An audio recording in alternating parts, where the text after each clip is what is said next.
സ്വന്തം ഭാര്യ മറ്റൊരാളുടെ കൂടെ നിൽക്കാണ്, തൻ്റെ ഭർത്താവാണെന്ന് മനസ്സിലാവാണ്ട് ഓർമ്മയില്ലാതെ നിൽക്കുന്ന ഒരു ഇയാളുടെ മനസ്സ് ചങ്ക് പൊട്ടിപ്പോകുന്ന സീനുണ്ട്. അറബിക് മൂഡിലൊരു സംഭവങ്ങളൊക്കെ ആദ്യം വേരേ എന്നൊക്കെ പറഞ്ഞിട്ട് മൂളി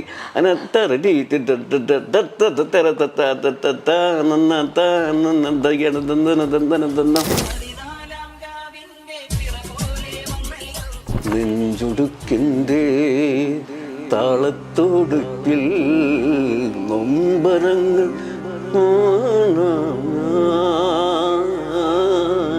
നൊമ്പരങ്ങൾ പാടാം.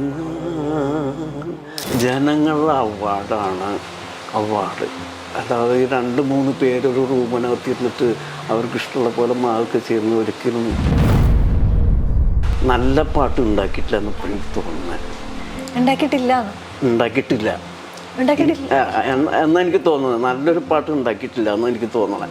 ഇനി ഒരു ദൈവം ഇനിയൊരു കാൽവെപ്പൂടെ തരുകയാണെങ്കിൽ നല്ല കുറേ പാട്ടുകൾ ഉണ്ടാക്കണം എന്നാണ്. അത് എൻ്റെ കുഴപ്പമായിരിക്കും. കാരണം സുഖമില്ലാതെ കിടന്ന് ഞാൻ ആരോടും പറഞ്ഞിട്ടില്ല. അപ്പോൾ അവൻ്റെ വൈഫ്, എൻ്റെ മക്കൾ, കൂട്ടുകാരൊക്കെ ഉണ്ടായിരുന്നു എന്നറിയില്ല. ഒരു എൻ്റെ ഭാര്യ മക്കളായിരുന്നു കൂടെ എപ്പോഴും ഉണ്ടായിരുന്നത്.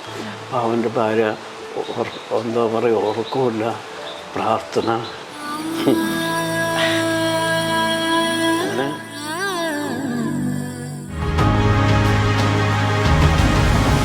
ഈ പുതിയ കമ്പോസേഴ്സിൽ ഇപ്പം അവർ പലതരത്തിലുള്ള പുതിയ ഐഡിയാസ് കൊണ്ടുവരുന്നുണ്ട്. പ്രത്യേകിച്ചും സോഷ്യൽ മീഡിയ ഒക്കെ വന്നപ്പം അതിനെത്രത്തോളം ബൂസ്റ്റ് ചെയ്യാൻ പറ്റുന്നു എന്നുള്ള ആലോചന മ്യൂസിക്കിൽ വരുന്നുണ്ട്. സോഷ്യൽ മീഡിയയിൽ ട്രെൻഡ് ആകുക എന്നുള്ള ഒരു ഉദ്ദേശം അതിനകത്ത് വരുന്നുണ്ടല്ലോ. ഇത്തരം കമ്പോസിഷൻസിനോടുള്ള സാറിന്റെ സമീപനം എന്താ? അല്ലല്ല, അവർ ചെയ്യണവർ ചെയ്യട്ടോ. പക്ഷെ എനിക്ക് അതിനുള്ളൊരു ഞാൻ ശ്രദ്ധിക്കാറില്ല. താല്പര്യമില്ലാത്തതിൻ്റെ ഒരു പ്രശ്നമായിരിക്കാം ചിലപ്പോൾ.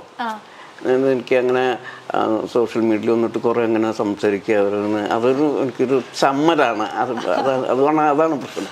ഇന്നലെ എന്ന് പറയുന്ന സിനിമയിൽ പത്മരാജൻ സാറിന്റെ സിനിമയാണ്. അതിൽ സാറാണ് ബാക്ക്ഗ്രൗണ്ട് സ്കോർ ചെയ്തിട്ടുള്ളത്. സാറിന്റെ പത്മരാജൻ സാറിന്റെ കൂടെ വർക്ക് ചെയ്തിട്ടുള്ള ആളുകൾ പലരും പറയാറുണ്ട് കണിശക്കാരനായിട്ടുള്ള സംവിധായകനാണ്. ബാക്ക്ഗ്രൗണ്ട് സ്കോർ ചെയ്യുന്ന സമയത്ത് അത്ര ടെൻഷൻ ഉണ്ടായിരുന്നു. പപ്പേട്ടനുമായിട്ടുള്ള ഒരു കൊളാബറേഷൻ എങ്ങനെയായിരുന്നു? ഞാൻ ട്രിവാൻഡ്രത്ത് താമസിക്കുന്ന സമയത്താണ് ഇന്നലെയുടെ വർക്ക് നടക്കുന്നത്. അപ്പോൾ അതിൻ്റെ പെരുമ്പാവൂർ ജി രവീന്ദ്രനാഥാണ് അതിൻ്റെ മ്യൂസിക്. അപ്പോൾ ആ സാറിൻ്റെ ശിഷ്യനാണ് ഞാൻ. സാറിൻ്റെ അടുത്ത് ഞാൻ ക്ലാസിക്കൽ പഠിച്ചിട്ടുണ്ട്. അപ്പോൾ എന്നോട് വിളിച്ചു പറഞ്ഞു, സാറ് രവീന്ദ്ര സാറ് പറഞ്ഞു, എടാ പത്മരാജൻ്റെ പാട്ട് ഞാൻ ചെയ്യേണ്ടത്, നീ എന്നെ സഹായിക്കണം എന്ന് പറഞ്ഞു. അങ്ങനെ വഴുതക്കാട് എന്ന് പറഞ്ഞ സ്ഥലത്ത് എന്നോട് അങ്ങോട്ട് ചെല്ലാൻ പറഞ്ഞു. അപ്പം ഞാൻ അവിടെ ചെന്നപ്പോൾ പെരുമ്പാവൂർ സാറുണ്ട്, പത്മരാജൻ സാറുണ്ട്, പിന്നെ അത് പ്രൊഡ്യൂസർ ആരോ ഉണ്ട്. അങ്ങനെ അന്നാണ് ഞാൻ പത്മരാജൻ സാറിനെ കാണുന്നത്. അങ്ങനെ സംസാരിച്ച് കാര്യങ്ങളൊക്കെ പിന്നെ ഒരു ട്യൂൺ മൂടി കേൾപ്പിച്ചു പെരുമ്പാവൂർ സാറ്. ഞാൻ അതെല്ലാം നോട്ട്സ് എഴുതിയെടുത്ത്, അദ്ദേഹം പാടുന്നതെല്ലാം നോട്ട്സ് എഴുതിയെടുത്ത്.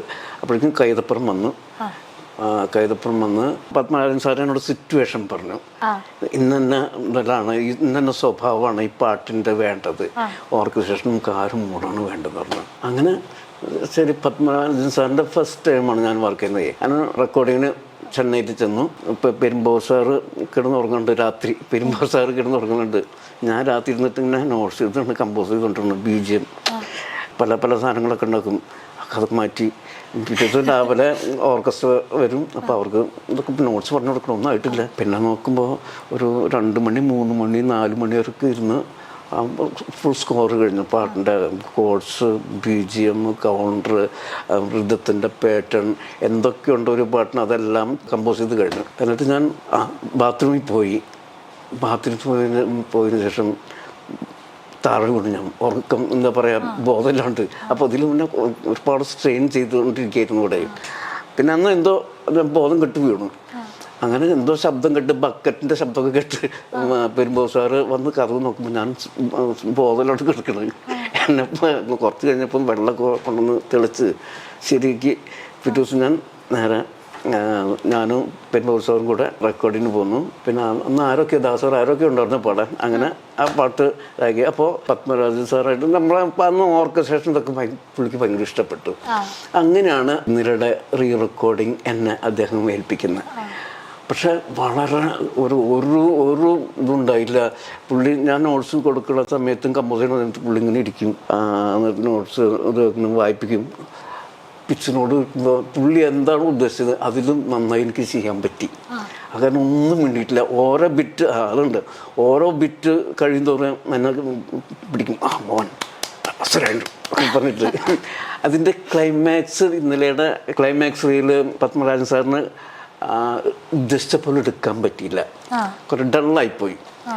അങ്ങനെ അപ്പോൾ നമ്മുടെ അതിൻ്റെ സിറ്റുവേഷൻ പടം കണ്ടിട്ടുണ്ടോ? സുരേഷ് ഗോപി വരുന്ന സ്വന്തം ഭാര്യ മറ്റൊരാളുടെ കൂടെ നിൽക്കാണ്, തൻ്റെ ഭർത്താവാണെന്ന് മനസ്സിലാവാണ്ട് ഓർമ്മയില്ലാതെ നിൽക്കുന്ന ഒരു ഇത്. ഇയാളുടെ മനസ്സ് ചങ്ക് പൊട്ടിപ്പോകുന്ന സീനുണ്ട്. പക്ഷെ അത് ഉദ്ദേശിച്ച പോലെ വന്നിട്ടില്ല. അങ്ങനെ ഞാൻ അതിൻ്റെ സീനിൻ്റെ മ്യൂസിക് കമ്പോസ് ചെയ്തു. അതിൻ്റെ കൂടെ വയലിൻ സോളോ, അതിൻ്റെ വയലിൻ്റെ ഗ്രൂപ്പിൻ്റെ കൂടെ വയലിൻ സോളോ വെച്ച്, പിന്നെ ചങ്ക് പറയുന്ന കുറേ നോട്ട്സൊക്കെ അതിന് വെച്ച്. അന്ന് നമ്മുടെ ഔസേപ്പച്ചൻ ചേട്ടനല്ലോ മ്യൂസിക് ഡയറക്ടർ, അദ്ദേഹമാണ് അത് ആ വയലിൻ സോളോ വായിച്ചത്. അങ്ങനെ പടത്തിൻ്റെ കൂടെ വെച്ച് റിഹേഴ്സൽ വെച്ച് കഴിഞ്ഞപ്പോൾ ഭരതൻ സാറും എനിക്കുണ്ടായിരുന്നു കൺസോൾ റൂമിൽ. രക്ഷപ്പെടുത്തി നീ എന്നൊക്കെ പറഞ്ഞ് രണ്ടുപേരും കൂടെ കെട്ടിപ്പിടിച്ച് എന്താ പറയും, ഭയങ്കരമായിട്ട് എനിക്ക് അത് കണ്ണുന്നൊക്കെ വെള്ളം വന്ന് പോയി. കാരണം അത്രയും മലയാള സിനിമയിലെ ഏറ്റവും വലിയ 2 ആളുകളാണ് അവരങ്ങനെ പറഞ്ഞപ്പോഴേ. അങ്ങനെ ഒരു സംഭവം ഉണ്ടായത്. ഇത്തരം അനുഭവങ്ങളില്ലേ, അതായത് ഇപ്പം സിനിമ നമ്മൾ കണ്ടു കഴിയുമ്പം ഉള്ളൊരു ഫീൽ ഒന്നായിരിക്കും, പക്ഷെ അതിലേക്ക് മ്യൂസിക് കൂടെ വരുന്ന സമയത്ത് അത് വല്ലാതെ അപ്ലിഫ്റ്റ് ആയി വരാറുണ്ട്. ഈ സിനിമേനെ ഇങ്ങനെ മ്യൂസിക് കൊണ്ട് അപ്ലിഫ്റ്റ് ചെയ്ത് എടുക്കുമ്പോൾ കിട്ടുന്ന ഒരു അനുഭവം എങ്ങനെയാണ്, ആ ഒരു അനുഭൂതി? സത്യം പറഞ്ഞാൽ ഒരു സിനിമേനെ രക്ഷപ്പെടുത്തുന്നത് അതിൻ്റെ പശ്ചാത്തല സംഗീതമാണ്. ചില സിനിമകൾ നമ്മൾ ഷൂട്ടിങ് കഴിഞ്ഞ് എഡിറ്റിങ് കഴിഞ്ഞ് ഡബ്ബിങ് കഴിഞ്ഞ് നമ്മുടെ അടുത്തേക്ക് വരും റീ റെക്കോർഡിങ്. അപ്പം ചില സ്ഥലങ്ങൾ ഭയങ്കരമായിട്ട് ലാഗ് ഫീൽ ചെയ്യും. ചില സീൻ കാണുമ്പോൾ ആ സീൻ ആവശ്യമില്ലെന്ന് പോലും തോന്നും നമുക്ക്. പക്ഷെ നമ്മൾ ചെയ്യുന്നത് എവിടെയാണോ ലാഗ് അതിന് നല്ല ഭംഗിയായിട്ടുള്ള മ്യൂസിക് കൊടുത്ത് അതങ്ങ് നിറയ്ക്കും. അപ്പോൾ ആ ലാഗെല്ലാം മാറിപ്പോകും. അത് നമ്മളിപ്പോൾ ഒരു സീനിന് വേണ്ടി ഇൻസ്ട്രുമെൻറ്റ്സ് സെലക്ട് ചെയ്യുന്നത് പോലും അത് അത്രയും ഇതായിട്ട് ആലോചിച്ചിട്ട് വേണം. ഇപ്പം നമ്മളിപ്പോൾ ഒരു ഏകാന്തമായ ഒരു പരന്നു കിടക്കുന്ന ഒരു പ്ലേസിൽ സന്ധ്യാനേരത്തെ ഒരു പെൺകുട്ടി എന്നിട്ടിങ്ങനെ ആലോചിക്കായിരിക്കും. അവിടെ നെഞ്ച് പറഞ്ഞു വേദന എന്താ കാര്യങ്ങളൊക്കെ ഓർത്ത് കണ്ടിരിക്കും. അതൊരുപാട് ഓർക്കസ്ട്ര സീൻസും എന്നുവെച്ചാൽ വയൽസും ഇതൊക്കെ വാരി ഇതാക്കിയാൽ ആ നഷ്ടപ്പെടും, ആ സുഖം പോയി പോകും. ഏകാന്തമായ ഒരു പാൻ ഫ്ലൂട്ട് പോലത്തെ ഒരു സാധനം, അല്ലെങ്കിൽ റെക്കോർഡർ പോലത്തെ സാധനം, അധികം നോട്ട്സും സംഭവങ്ങളൊന്നും രണ്ട് തിരുതി തിരുതി തിരുതിരി തിരുതിരി അങ്ങനെ തോന്നിയ പോലെ പാടിയാണ് കേട്ടോ. അങ്ങനത്തെ ഒരു മ്യൂസിക് വരുമ്പോണ്ടല്ലോ നമ്മുടെ മനസ്സ് അതിലേക്ക് ഇങ്ങനെ പോയിക്കൊണ്ടിരിക്കും. അവരുടെ മുഖത്തിൻ്റെ എക്സ്പ്രഷൻ ഇപ്പോൾ ഒരു 50% മുഖത്തിൻ്റെ എക്സ്പ്രഷൻ വന്നെങ്കിൽ ഇത് കൂടെ വരുമ്പോൾ 100% മാറുകയാണ്. ആ മുഖത്തിൻ്റെ എക്സ്പ്രഷൻ അനുസരിച്ചിട്ട് ഈ ഫ്ലൂട്ടിൻ്റെ ബാക്കിൽ നമ്മൾ എന്തോ സാധനം ഇങ്ങനെ പോയിക്കൊണ്ടിരിക്കും, അതിൻ്റെ കൗണ്ടർ പോലെ. ആ മുഖത്തിൻ്റെ എക്സ്പ്രഷൻ്റെ അത് കൂട്ടാൻ വേണ്ടിയാണ് അത് ഉപയോഗിക്കുന്നത്, മനസ്സിലായില്ല? അങ്ങനെ പടങ്ങളെ ശരിക്കും നമ്മൾ മ്യൂസിക് കൊണ്ട് രക്ഷപ്പെടുത്താറുണ്ട്. ഈ പലപ്പോഴും ആളുകൾ പറയാറുണ്ട് മ്യൂസിക് കേട്ടിട്ട് അഭിനയിക്കാറുണ്ട്. ഇപ്പം റീസെൻ്റ്ലി ഇപ്പം ആസിഫ് അലിയൊക്കെ ഒരു സിനിമയിൽ പഴയ ഒരു പാട്ട് കേട്ടിട്ട് അതിൻ്റെ ഒരു ഇമോഷൻ വെച്ചിട്ട് അഭിനയിക്കാറുണ്ടെന്ന് പറഞ്ഞു. അത് ശരിക്കും പിന്നീട് മ്യൂസിക് ചെയ്യുന്നതിനെ ഹെൽപ്പ് ചെയ്യുമോ, ആളുകൾ മ്യൂസിക് കേട്ട് അഭിനയിക്കുമ്പോൾ? പക്ഷെ ഇപ്പോൾ ഒരു മ്യൂസിക് ഡയറക്ടറിൻ്റെ കാര്യമൊന്നുമില്ല. ഒരു അദ്ദേഹത്തിൻ്റെ മുഖത്ത് എന്താണോ എക്സ്പ്രഷൻ അത് നമുക്ക് കൊടുക്കാൻ പറ്റും. അതിന് പിന്നെ മറ്റൊരു ഇടയ്ക്ക് വന്നൊരു രസമുള്ള ട്രെൻഡായി മാറിയൊരു പാട്ട് വീണ്ടും 14-ാം രാവിന്റെ തിര പോലെ വന്നല്ലോ. അത് ഭയങ്കര രസമുള്ള ഫാസ്റ്റ് പേസിൽ പോകുന്നൊരു പാട്ടാണ്. അതും ആ സമയത്ത് നമ്മൾ മിക്കതും കുറച്ചുകൂടെ ദുഃഖമുള്ള പാട്ടുകൾ അല്ലെങ്കിൽ കുറച്ചുകൂടെ പതിയെ പോകുന്ന പാട്ടുകൾ കേട്ടെടുത്താണ് പെട്ടെന്ന് ഇതിലേക്ക് കയറി വരുന്നത്. ഈ പാട്ട് കൊണ്ടുവരാൻ, പ്രത്യേകിച്ച് അതിന് കുറച്ചുകൂടി ഒരു അറബിക് ഫ്ലേവർ കൊടുത്തിട്ടാണ് വരുന്നത്. ഈ പാട്ടിലേക്ക് എത്തിയത് എങ്ങനെയാ? ഞാൻ പറഞ്ഞില്ല, നമ്മള് അതിനകത്ത് നമ്മുടെ ജയറാം എന്ന് പറഞ്ഞ ക്യാരക്ടർ അയാളൊരു അറബി ഇതിലാണ് പടത്തിൽ അങ്ങനെ എന്തോ ഒരു ക്യാരക്ടറാണ് വരുന്നത്. അപ്പോൾ ആ ടച്ചുള്ള പാട്ടാണ് വേണ്ടെന്ന് പറഞ്ഞു ഡയറക്ടർ. അപ്പോൾ ശരി, ഓക്കെ. പെട്ടെന്നുണ്ടാക്കിയ പാട്ടുകളാണ് ഇതൊക്കെ. അപ്പോൾ നമ്മൾ ഒരു അറബിക് മൂഡിലൊരു സംഭവങ്ങളൊക്കെ ആദ്യം വേരേ എന്നൊക്കെ പറഞ്ഞിട്ട് മൂളി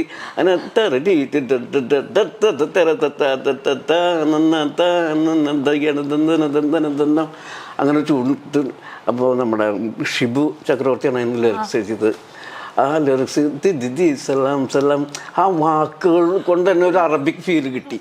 അതനുസരിച്ച് പിന്നെ വരൂ വരൂ വരൂ തന്നെ തന്നെ വരൂ വരൂ പെണ്ണെ പെണ്ണെ എന്ന് പറഞ്ഞാൽ ഭയങ്കര നോർമൽ ഇതായി പോയി, ഭയങ്കര ബോറായി പോകും. അപ്പോൾ ദിദി സലാം സലാം എന്ന് പറയുമ്പോൾ അതിനൊരു വേറെ കളറെ മാറി. അപ്പോൾ ആ ലിറിക്സ് കൊണ്ടാണ് ആ അറബിക് ഫീല് നമുക്ക് കിട്ടിയത്. അത് ഈ ലിറിസിസ്റ്റ് ആയിട്ടുള്ള കോമ്പിനേഷൻ, ഇതേപോലെ യൂസഫ് അലി കച്ചേരി ആയിട്ടുള്ള കോമ്പിനേഷൻസ് പറഞ്ഞ പോലെ ഭയങ്കര ഹിറ്റായിട്ട് ആ സമയത്ത് ഭയങ്കരമായിട്ട് ആഘോഷിക്കപ്പെട്ടിട്ടുള്ള ഒരു കോമ്പിനേഷനാണ്. അപ്പം ഇന്ന് അദ്ദേഹം ഇപ്പം ജീവിച്ചിരിപ്പില്ല. അപ്പം അദ്ദേഹം ഇപ്പം അവശേഷിപ്പിക്കുന്ന ഒരു സ്പേസ് ഉണ്ടല്ലോ, ഒരു വിടവുണ്ടല്ലോ, അതിനെങ്ങനെയാ കാണുന്നത്? അത്ര അടുപ്പുള്ള ഒരാളെന്നുള്ള നിലയിൽ എന്നെ സംബന്ധിച്ചിടത്തോളം മലയാളത്തിലെ എക്കാലത്തെയും കവിമാരിൽ ഒരാളാണ് യൂസഫ് അലി സാറ്. അദ്ദേഹത്തിൻ്റെ വരികളുടെ ഒരു പ്രത്യേകത എല്ലാവർക്കും മനസ്സിലാവുന്ന വാക്കുകളായിരിക്കും അദ്ദേഹം എഴുതുമ്പോൾ. കൊച്ചു കുട്ടികൾക്കും നേരത്തെ പറഞ്ഞ പോലെ മനസ്സിലാവുന്ന വാക്കുകളായിരിക്കും. അതുപോലെ സാൻസ്ക്രിറ്റ് അല്ലെങ്കിൽ കട്ടിയുള്ള വാക്കുകളൊക്കെ ആണെങ്കിൽ അത് അതേപോലെ തന്നെ അദ്ദേഹം എഴുതി തരും. ഇപ്പോൾ നെഞ്ചുടുക്കിൻ്റെ താളത്തോടുപ്പിൽ നൊമ്പരങ്ങൾ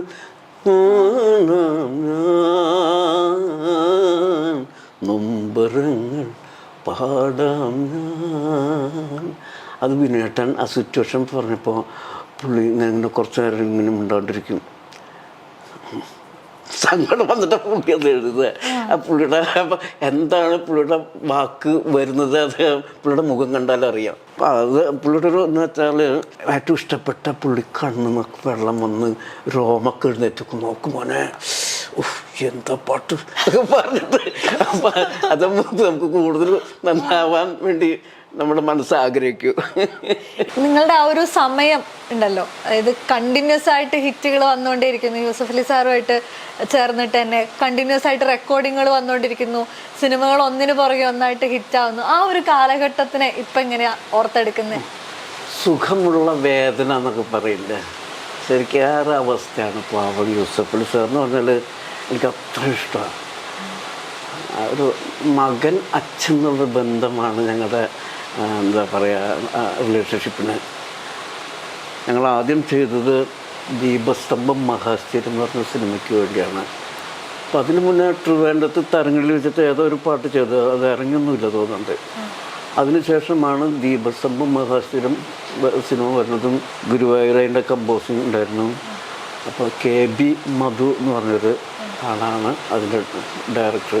സിറ്റുവേഷൻ പറയുന്നു. ഞാൻ ഇപ്പോൾ യൂസഫ് അലി സാർ 5-6 പാട്ടുണ്ട് അത് കൊണ്ടുവന്നു.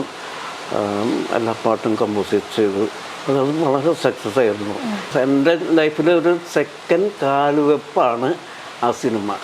അതുപോലെ യൂസഫ് അലി സാറിൻ്റെയും.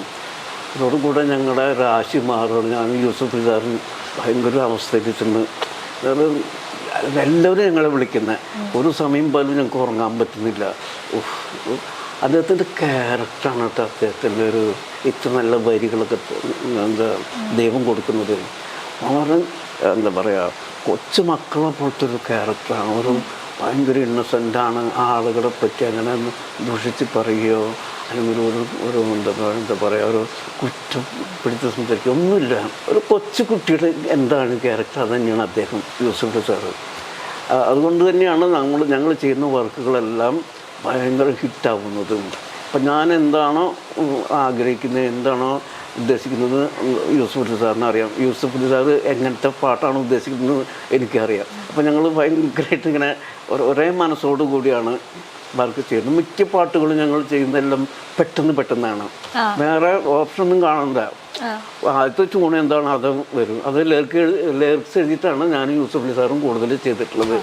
1, 2, 4 എണ്ണം ആയിരിക്കും മിക്കതും ട്യൂൺ ഇട്ട് എഴുതിയിട്ടുള്ളത്. ബാക്കിയൊക്കെ ലിറിക്സ് എഴുതിയിട്ട് എഴുതിയ. ഈ മഴക്കാലത്ത് ഏറ്റവും കൂടുതൽ ആളുകൾ ഒരുപക്ഷെ വിസിറ്റ് ചെയ്യുന്ന പാട്ടാണ് പുതുമഴയായി പൊഴിയാം. അതില് രണ്ടാമത്തെ വരിയാകുമ്പോഴത്തേക്കും അതങ്ങ് കേറും, പീക്കിലേക്ക് കേറി വീണ്ടും ഡൗൺ ആയി.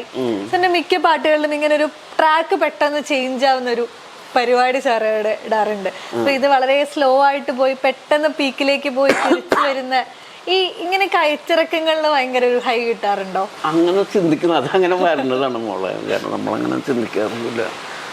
ചിലവരുടെ സ്റ്റൈലായിരിക്കും അത്. പരിവേട്ടൻ്റെ പാട്ടാണെങ്കിൽ ഒരു നോട്ട് തിരുവനന്തപുരത്ത്, അടുത്ത നോട്ട് കിടക്കുന്നത് കോഴിക്കോടായിരിക്കും, എന്നൊക്കെ ആയിരിക്കും. അത് ഓരോരുത്തർ സ്റ്റൈലാണത്. ഈ പറഞ്ഞ പോലെ ഒരു മ്യൂസിക് നമ്മൾ ചെയ്യാൻ തീരുമാനിക്കുമ്പോൾ അതിൽ ഏതൊക്കെ ഇൻസ്ട്രുമെന്റ് വേണം എന്നുള്ളതൊക്കെ തീരുമാനിക്കുന്നില്ലേ? അതിന് ഈ കഥയുടെ സിറ്റുവേഷനായിട്ടും ഒക്കെ ബന്ധം ഉണ്ടാവുമോ?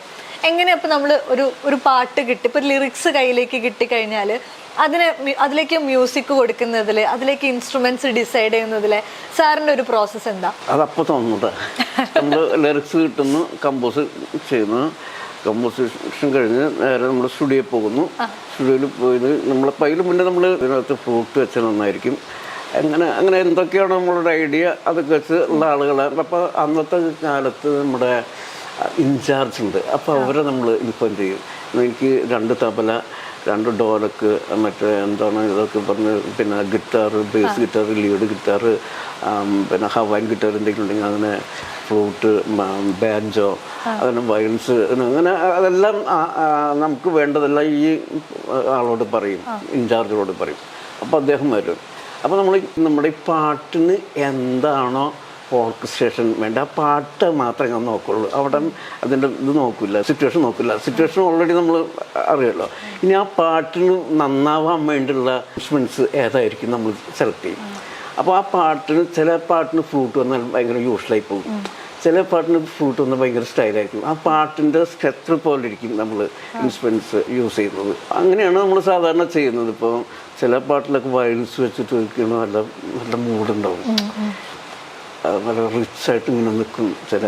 ചിലതിൽ ഒന്നും വേണ്ട. ഇപ്പോൾ ഉദാഹരണം പറഞ്ഞെങ്കിൽ എൻ്റെ ഒരു വേറെ പാട്ടുണ്ട്, ഇലപ്പൊഴിയും ശിശിരത്തിൽ ചെറുകിളികൾ വരവായി. അപ്പോൾ അതിൻ്റെ ഒരു പ്രൊഡ്യൂസർ എൻ്റെ ഫ്രണ്ടാണ്, രവി എന്നാണ് അദ്ദേഹത്തിൻ്റെ പേര്. മോഹൻ രൂപം എന്നാണ് സിനിമയുടെ ഡയറക്ടറുടെ പേര്. അപ്പോൾ മോഹൻ രൂപം വന്നിട്ട് പറഞ്ഞു, മോഹൻജി അതിനൊരു പടം ചെയ്യുന്നുണ്ട്, നമുക്ക് നല്ല പാട്ടുകൾ വേണമെന്ന് പറഞ്ഞു. ഓക്കെ എന്നൊക്കെ പറഞ്ഞു.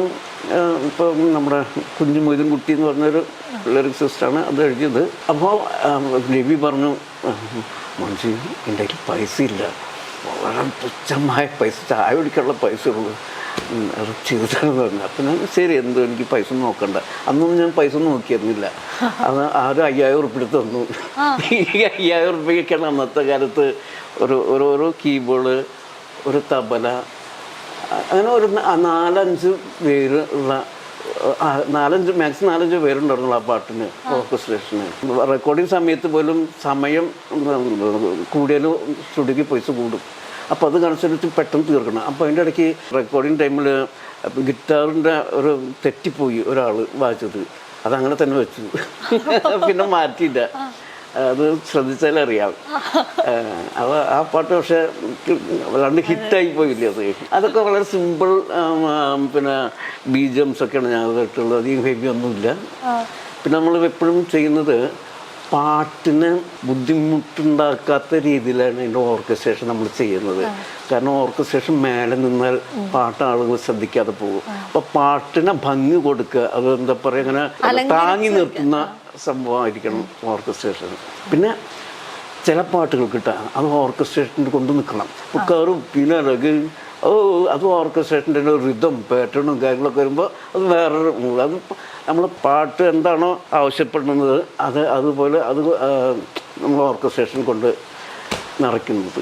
ഈ നീണ്ട കരിയറിൽ ഒന്നും സൂഫി പറഞ്ഞ കഥയിലാണ് സ്റ്റേറ്റ് അവാർഡ് സാറിന് തേടി വരുന്നത്. അതിൽ തന്നെ തെക്കിനി കോലായി ചിത്ര ചേച്ചി പാടിയ പാട്ടിലാണ് അത് വലിയ രീതിയിൽ ആഘോഷിക്കും. എനിക്ക് തോന്നുന്നു സിനിമയേക്കാൾ കൂടുതൽ ആളുകൾക്ക് ഇപ്പോഴും അറിയുന്നത് ഒരു പക്ഷേ ഈ പാട്ടായിരിക്കും. പാട്ടില് കൃത്യമായിട്ടൊരു മാപ്പിളപ്പാട്ടിന്റെ ഒരു മിക്സ് കൂടെ അതിലേക്ക് വന്നിട്ടാണ് ആ പാട്ട് പോകുന്നത്.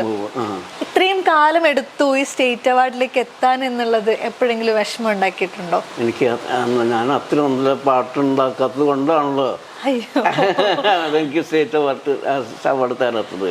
പക്ഷെ അതേസമയം ചെയ്തിട്ടുള്ള ഒരുപാട് വർക്കുകൾക്ക് ഇപ്പം സിംഗേഴ്സിന്, ലിറിസിസ്റ്റിന് എല്ലാവർക്കും അവാർഡുകൾ കിട്ടിയിട്ടുണ്ട് ഇതേ പാട്ടുകളിലൊക്കെ. എന്റെ പാട്ടിന് നാഷണൽ അവാർഡ് വരെ കിട്ടിയിട്ടുണ്ട്. പക്ഷെ അത് എനിക്കൊന്നും അറിയില്ല അതൊക്കെ.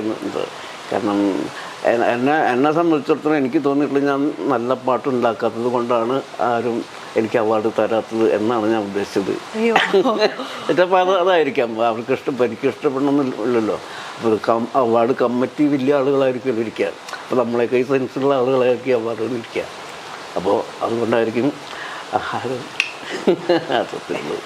അതിലൊരിക്കലും അങ്ങനെ ഒരു വിഷമം തോന്നിയിട്ട് ആദ്യമൊക്കെ ഉണ്ടായിരുന്നു കേട്ടോ. നല്ല പാട്ടുകൾ ചെയ്തിട്ട് ഉമ്മാരെന്താ സെൻസില്ലാന്ന് പോലും എനിക്ക് തോന്നാറുണ്ട്. പിന്നെ സാറില്ല, എനിക്ക് എന്നുവെച്ചാൽ ജനങ്ങളുടെ അവാർഡാണ് അവാർഡ്. അല്ലാതെ ഈ 2-3 പേരൊരു റൂമിനകത്തിരുന്നിട്ട് അവർക്ക് ഇഷ്ടമുള്ള പോലെ മാർക്ക് ചെയ്യുന്ന ഒരിക്കലും എനിക്ക് അവാർഡ് തരാത്തത് കണ്ടല്ല കേട്ടോ. അത് അവാർഡ് കിട്ടുന്നത് അത്രേ ഉള്ളൂ. അല്ലെങ്കിൽ അതിനകത്തൊരു ജനങ്ങളുടെ അവാർഡാണ് ഏറ്റവും നല്ലൊരു. ഇതേ പാട്ടില്ലേ തെക്കിനി കോലായില്ല, അതും ചിത്ര ചേച്ചിയാണ് പാടില്ല. ചിത്ര ചേച്ചിയുടെ കൂടെ നേരത്തെ പറഞ്ഞ പോലെ ഒരുപാട് മുന്നേ തുടങ്ങിയിട്ടുള്ള ഒരു സൗഹൃദം ഉണ്ട്. ഒരുപാട് പാട്ടുകൾ ചിത്ര ചേച്ചി പാടി മനോഹരമാക്കിയ പാട്ടുകളുണ്ട്. ചിത്ര ചേച്ചിനെ യുണീക്കാക്കി നിർത്തുന്നത് എന്താണെന്നാണ് സാറിന് തോന്നിയിട്ടുള്ളത്? എങ്ങനെ? പാട്ടുകളിൽ പ്രത്യേകിച്ച് ഹമ്മിങ്ങുകളിലൊക്കെ ചിത്ര ചേച്ചി വലിയ രീതിയിൽ ഒരു ഇൻപുട്ട് കൊടുക്കാറുണ്ട്. ചിത്ര ചേച്ചിയായിട്ടുള്ള ഒരു കൊളാബറേഷൻ എങ്ങനെ? അറിയാലോ, ചിത്ര നമ്മളൊക്കെ സിനിമയിൽ പറഞ്ഞേക്കുമ്പോഴുള്ള ഫ്രണ്ട്ഷിപ്പാണ്. ചിത്രയോട് പാട്ട് പഠിപ്പിക്കുന്ന സമയത്തൊക്കെ ഭയങ്കര എനർജി ഉണ്ടാവും. കാരണം പഴയ ആളുകൾ വരുമ്പോൾ അവരോട് ഇങ്ങനെ ഇതൊക്കെ അങ്ങനെ ചിത്ര അത് വളരെ മനോഹരം. ചിത്രയ്ക്ക് ഈ പറഞ്ഞ പോലെ എന്ത് പാട്ട് കൊടുത്താലും പുല്ല് പോലെയാണ് ചിത്ര പാടുന്നത്. നമ്മൾ പറഞ്ഞു കൊടുക്കുമ്പോൾ തന്നെ ഇത് മുന്നേ നമ്മൾ പറഞ്ഞു കൊടുത്തിട്ടുണ്ടോയെന്ന് അങ്ങനെ പോലും നമുക്ക് തോന്നിപ്പോകുന്ന പോലെയാണ്. അപ്പോൾ തന്നെ നോട്ട്സൊക്കെ എഴുതിയെടുത്ത് വളരെ മനോഹരമായി പാടും. അതുപോലെ നമ്മുടെ തെക്കിനി കോലായി പാട്ടിൽ തന്നെ ആ ഹമ്മിങ് പോർഷനും ഇതൊക്കെ വളരെ മനോഹരമായിട്ടാണ് പാടിയിട്ടുള്ളത്. കാരണം ഞാൻ എപ്പോഴും ഓർക്കാറുണ്ട്, ഇത്രയും വലിയൊരു ഗായിക, അവർ ഒരു അഹങ്കാരം എന്ന് പറഞ്ഞാൽ അവർക്ക് ഇല്ല. ചിത്രയ്ക്ക് അതറിയില്ല. ചിത്രയാണെന്ന് ചിത്രയ്ക്ക് അറിയില്ല. അങ്ങനെ ഒരു കുഴപ്പമുണ്ട് ചിത്രയ്ക്ക്. ഇത്രയും നല്ലൊരു മനസ്സുള്ള ഒരു ക്യാരക്ടർ. അതുകൊണ്ടാണ് ദൈവം ഇത്രയും ഹൈയിൽ വെച്ചിട്ടുള്ളത്. കാരണം ഒരാളെ ഒരു സാധാരണ കുശുമ്പും കുന്നായ്ക്കളൊക്കെ ഉണ്ടാവില്ലോ, ഇതൊന്നും അതിനില്ല. ഒരു പാവത്താന്ന് പറഞ്ഞാൽ ഒരു പാവത്താൻ പെണ്ണാവ്. ഇപ്പോൾ 40ാമത്തെ വർഷമാവുന്നു മലയാള ഗാന രംഗത്ത് പ്രവർത്തിക്കുന്നു.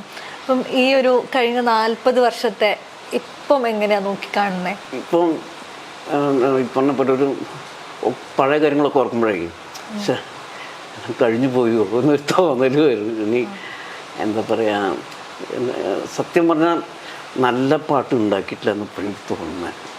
ഉണ്ടാക്കിയിട്ടില്ല എന്നാ എനിക്ക് തോന്നുന്നത്. നല്ലൊരു പാട്ട് ഉണ്ടാക്കിയിട്ടില്ല എന്ന് എനിക്ക് തോന്നണം. ഇനി ഒരു ദൈവം ഇനിയൊരു കാൽവെപ്പ് കൂടെ തരുകയാണെങ്കിൽ നല്ല കുറേ പാട്ടുകൾ ഉണ്ടാക്കണം എന്നാണ്. കാരണം എന്താ പറയുക, മലയാളികൾ കേൾക്കാത്ത രീതിയിലുള്ള നല്ല അടിപൊളി പാട്ടുകളൊക്കെ ഉണ്ടാക്കണം എന്നാണ് എൻ്റെ ഒരു ഇത്. അത് ദൈവം അറിയില്ല, ഞാൻ ദൈവത്തിൽ അത്രമാത്രമാണ് വിശ്വസിക്കുന്നത് കേട്ടോ. എന്താ പറയുക, ഞാൻ ഈ ഇരിക്കുന്നതും നടക്കുന്നതും ഒന്നുമില്ലായ്മ ബിഗ് സീറോ എന്നാണ് ഞാൻ വന്നിട്ടുള്ളത്.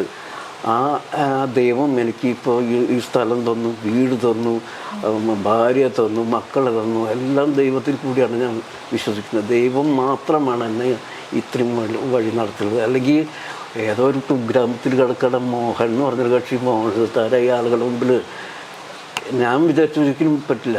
എൻ്റെ ചേട്ടൻ വിചാരിച്ചാൽ പറ്റില്ല, എൻ്റെ അച്ഛനും അമ്മയും വിചാരിച്ചാൽ പറ്റില്ല.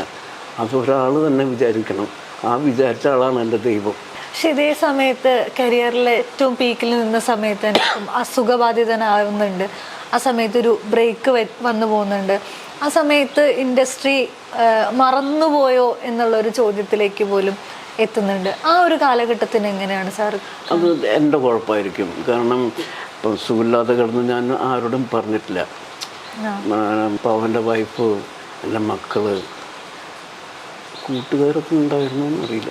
ഒരു എൻ്റെ ഭാര്യ മക്കളായിരുന്നു കൂടെ എപ്പോഴും ഉണ്ടായിരുന്നത്.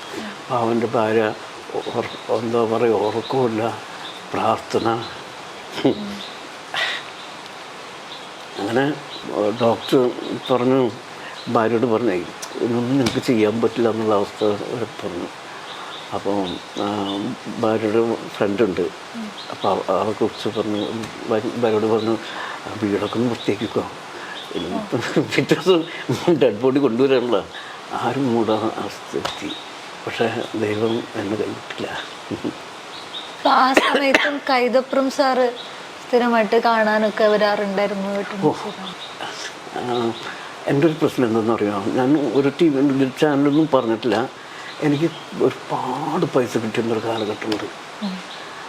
അപ്പോൾ ഞാൻ കഷ്ടപ്പെട്ട് വന്നത് കൊണ്ട് ഈ ആ കാശ് കിട്ടുമ്പോൾ എൻ്റെ പിന്നെ വണ്ടി എടുത്തിട്ട് ഈ ചേരി പ്രദേശത്തേക്ക് പോകും. ഈ പൊട്ടിപ്പൊളിഞ്ഞ വീട് അവിടെ കയറും, അവരെ പരിചയപ്പെടും. അങ്ങനെ ഒരു 27 ഫാമിലിയിൽ ഞാൻ പോയി.